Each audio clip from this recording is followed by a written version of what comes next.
Hello everyone, जय हिंद, नमस्कार, welcome you all to mission competition. सभी को गुड मॉर्निंग, राधे राधे, जय श्री राम। देखिए, बिहार एसएससी के बारे में, सीजीएल 4 के बारे में आप लोग लगातार कमेंट आता रहता है, सर अपडेट दे दीजिए, कब तक आ सकता है, कब तक आ सकता है। मैंने 1000 बार बोला हुआ है, कब आने वाला है, कब आ सकता है। देखिए, आज का जो वीडियो है आपको एक तरीके से 90% एक्यूरेसी दे देगा, 90% सटीकता दे देगा कि वैकेंसी कब आने वाला है। ठीक है, तो इस वीडियो में देखिएगा। हम लोग अगर इस पे जाते हैं, इसके वेबसाइट के ऊपर में, तो इनका सेफ वेबसाइट है नहीं।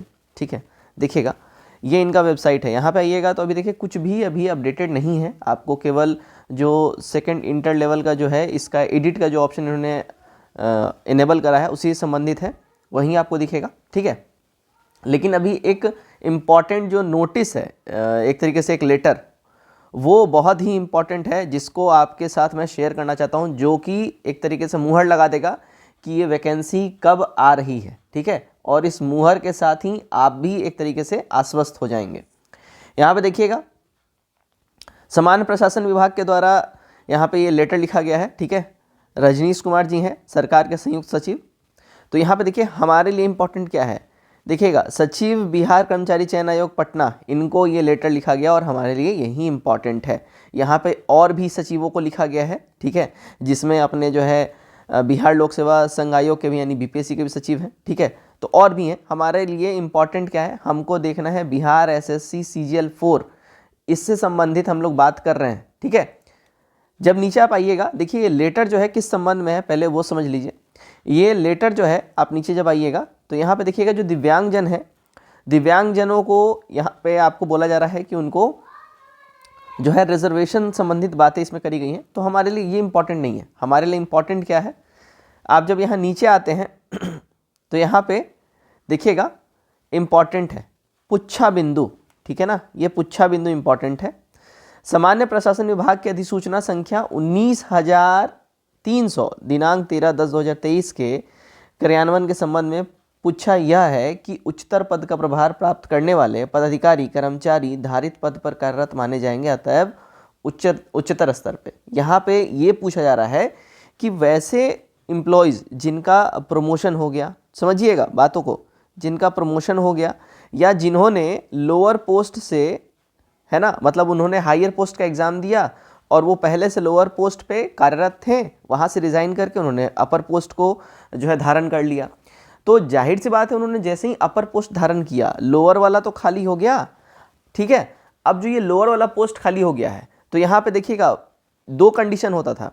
अगर कोई एग्ज़ाम दे के लोअर पोस्ट छोड़ के अपर पोस्ट पे चल गया तो फिर इसको खाली माना जाता था, लेकिन जो प्रमोशन होता था उस स्थिति में जब रोस्टर बनता था तो जो प्रमोशन वाला सीट जो वैकेंट रहता था उसको रोस्टर में मेंशन नहीं किया जाता था।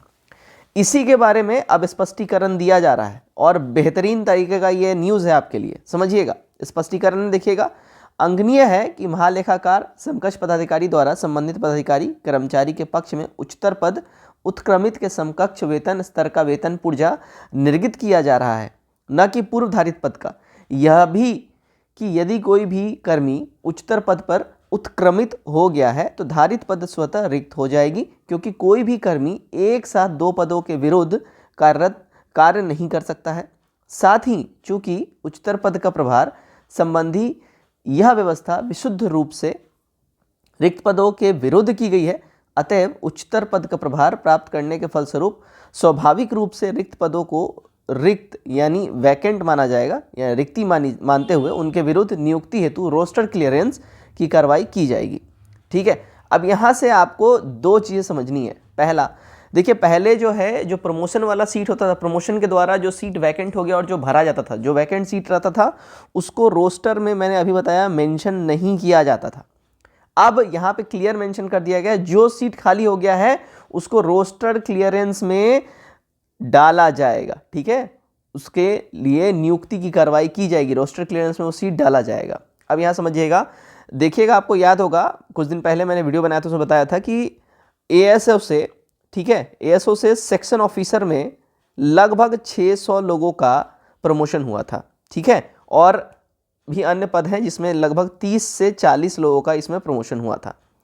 अब अगर हम बात कर लें, लगभग जो बोला जा रहा है, ऐसा अनुमानित है कि ऑलरेडी पहले से जो है 300 पद जो है खाली था एएसओ का, और अभी जो है चूंकि प्रमोशन के बाद जो सब सेक्शन ऑफिसर बन गए हैं तो इसमें 600 और ऐड हो गया है। अब कुल मिला के रफली 900 से 1000 के आसपास केवल आपको एएसओ का पोस्ट आने जा रहा है, इतना समझ के रखिएगा, ठीक है।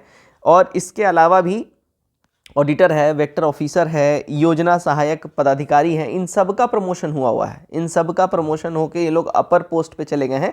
तो इन लोगों का जो वैकेंट जो सीट है सारे, जैसे ऑडिटर, वेक्टर ऑफिसर, योजना सहायक पदाधिकारी, इन सब का भी इसमें इस रोस्टर क्लियरेंस में, इस जो लेटर के माध्यम से यहाँ पे आपको ये समझना होगा कि ये सारे पद भी इसमें ऐड हो जाएंगे। ओवरऑल जो आपके लिए जो, अगर हम पदों की संख्या बोले, सीटों की संख्या बोले, ध्यान रखिएगा, लगभग ध्यान रखिएगा, लगभग 2000 प्लस वैकेंसी आने जा रही है, 2000 प्लस पोस्ट पे ये बहाली आएगी। इससे ज़्यादा भी आ सकती है, इससे कम नहीं आएगी। देखिएगा, मैंने बहुत से वीडियोस में देखा है, बहुत लोग बोल रहे हैं 3000 पदों पे आने जा रही है, 2500 पदों पे आने जा रही है। देखिए, अभी कोई क्लेम नहीं कर सकता है। मैं आपको फिर से बता रहा हूँ, जो यहाँ पे ओवरऑल जो सिनारियो दिख रहा है, जिस हिसाब से प्रमोशन हुआ है, जिस हिसाब से सीट वैकेंट हुआ है, मैं उस हिसाब से आपको बोल रहा हूँ कि 2000 पदों पे आने जा रही है, उससे प्लस पदों पे आएगी, ठीक है। हो सकता है 2500 भी आ जाए, 2200 भी आ जाए, 3000 भी आ जाए, ओके। तो लगभग 2000 से ज़्यादा पदों पे आ रही है, इतना श्योर आप रहिए। इससे कम पदों पे नहीं आ रही है, 2000 से ज़्यादा ही आएगा, इस बात का आप एकदम से अश्योरिटी रखिए, ठीक है। और जिस हिसाब से अभी जो कार्रवाई चल रही है, आपने देखा होगा लास्ट 1 वीक के अंदर में, ठीक है, लास्ट 1 वीक के अंदर में आपने ये चीज़ नोटिस किया होगा, धराधर रोस्टर क्लियरेंस के संबंध में लेटर्स निकल रहे हैं, CGL 4 के संबंध में बहुत सारा जो है तामझाम एकदम क्विक हो गया है सरकार का, बहुत तेज़ी से चीज़ें कर रहे हैं, ठीक है। मैंने ऑलरेडी आपको बताया हुआ है कि वैकेंसी जो है आपको फरवरी मिड से लास्ट तक आ जाएगी, ठीक है। और जिस हिसाब से अब और तेज़ी से देखिए, तुरंत लेटर निकाला जा रहा है, तुरंत बिल्कुल रोस्टर क्लियरेंस के बारे में बातें करी जा रही हैं। आप इस चीज़ समझ सकते हैं, गवर्नमेंट प्रोएक्टिव है, ठीक है, एकदम प्रोएक्टिव है इस मामले में, और एकदम इसको जो है तुरंत से तुरंत इसका एकदम निर्गमन करना चाहती है गवर्नमेंट, ठीक है। आयोग तुरंत से तुरंत इसको लाना चाहती है। तो ध्यान रखिएगा, इलेक्शन से पहले, आचार संहिता लगने से पहले ये वैकेंसी आपके सामने, आपके आंखों के सामने गवर्नमेंट रखना चाह रही है। और मैंने आपको पहले ही बोला था, गवर्नमेंट के पिटारे में जितनी वैकेंसीज़ हैं जो लिस्टेड है, ठीक है, 2024 में, वो इलेक्शन से पहले गवर्नमेंट चाहेगी फरवरी से मार्च के शुरुआत में वो जो 2-3 और वैकेंसीज़ हैं वो एकदम फ्लोर पे रहें। तो इसलिए मैं फिर से बता रहा हूँ, एकदम फरवरी में, अब तो और भी मुहर लग गया है कि फरवरी में ये वैकेंसी आने जा रहा है, एकदम आने जा रहा है। चलिए, वीडियो कैसा लगा कमेंट करके जरूर बताइएगा, और अपने दोस्तों के साथ इस वीडियो को शेयर जरूर करिएगा। धन्यवाद।